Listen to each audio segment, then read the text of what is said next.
કેન્સરના દર્દીઓ માટે રાહતના સમાચાર છે. ખાસ વિડીયોને વધુમાં વધુ લોકો સુધી શેર કરજો, કારણ કે કેન્સરના દર્દીઓ માટે આયુર્વેદિક દવાની ક્લિનિકલ ટ્રાયલ સફળ થઈ ગઈ છે. તે રેડિયોથેરાપી અને કીમોની સાઇડ ઇફેક્ટને ઓછી કરે છે. તેનાથી ટ્યુમરના બાયોમાર્કર ઓછા થાય છે અને શરીરમાં વ્હાઇટ સેલ્સ અને હિમોગ્લોબિન વધે છે.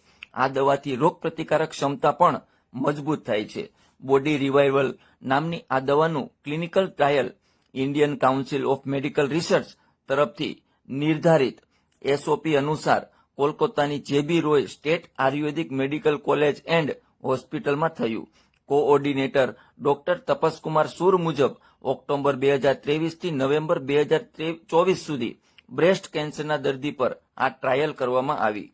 ક્લિનિકલ ટ્રાયલ રજિસ્ટ્રીમાં અપલોડ થયેલા ફાઇલ રિપોર્ટ મુજબ ટ્રાયલ દરમિયાન 18 થી 60 વર્ષથી બ્રેસ્ટ કેન્સર પીડિત મહિલાઓને સપોર્ટિવ સપ્લિમેન્ટની જેમ આ દવા આપવામાં આવી, જેમની કીમો અને રેડિયોથેરાપી થઈ ચૂકી હતી. 12 સપ્તાહ સુધી 6 દિવસના અંતરાળથી 6 ml દવા અપાઈ.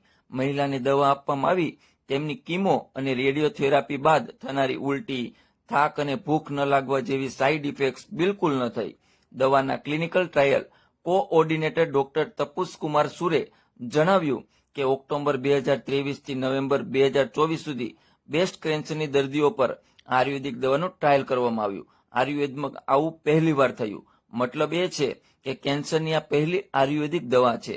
દવા નિર્માતા કંપની હેલ્થ રિએક્ટિવના સીઈઓ મુસીન ખાને જણાવ્યું કે બોડી રિવાઇવલ પર 1996 થી રિસર્ચ ચાલી રહ્યું હતું. તેની મલ્ટી હર્બલ ફોર્મ્યુલામાં બિલ્વ, વચા, અશ્વગંધા, કાકડી, ચુકરી, મજીષ્ટા, તરબૂચ, લોઘ્ર અને મધને સામેલ કરવામાં આવે છે. આ એવી જડીબુટ્ટીઓ છે જેમાં કેન્સર પ્રતિરોધી તત્વ મળી આવે છે. જે દર્દીઓને આ દવા આપવામાં આવી એ લોકોને ફરી કેન્સર થવાનું જોખમ ઓછું થયું. દવાથી હિમોગ્લોબિન સ્તર વધ્યું અને ન્યુટ્રોફિલ કાઉન્ટમાં પણ સુધાર થયો. લીવર એન્ઝાઇમ્સનું સ્તર પણ ઓછું થયું. રિસર્ચ જર્નલ નેચરમાં પ્રકાશિત રિપોર્ટ મુજબ દેશમાં દર વર્ષે કેન્સરના કોષોમાં 11.5% વધારો થઈ રહ્યો છે.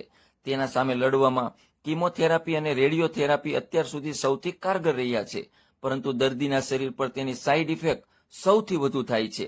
એવામાં બોડી રિવાઇવલ દવા દર્દીને ઝડપથી રિકવર કરવામાં મદદ કરશે. આઈસીએમઆરના પ્રોટોકોલ મુજબ આયુર્વેદની જે દવાનું સફળ ક્લિનિકલ ટ્રાયલ થયું છે તેમાં વ્યક્તિની ઇમ્યુનિટી વધારનારું અને શરીરનું ડિટોક્સિફિકેશન કરનારું પ્રાકૃતિક તત્વ છે. કીમો અને રેડિયોથેરાપીની સાઇડ ઇફેક્ટ્સ ઓછી થવાથી પણ દર્દીને રાહત મળે છે. સપોર્ટિવ સપ્લિમેન્ટની જેમ તેનો ઉપયોગ કરી શકાય છે. તેનાથી કેન્સર સામે લડવામાં પણ મદદ મળશે. આ ઉપયોગી માહિતીને વધુમાં વધુ લોકો સુધી શેર કરો એવી આશા.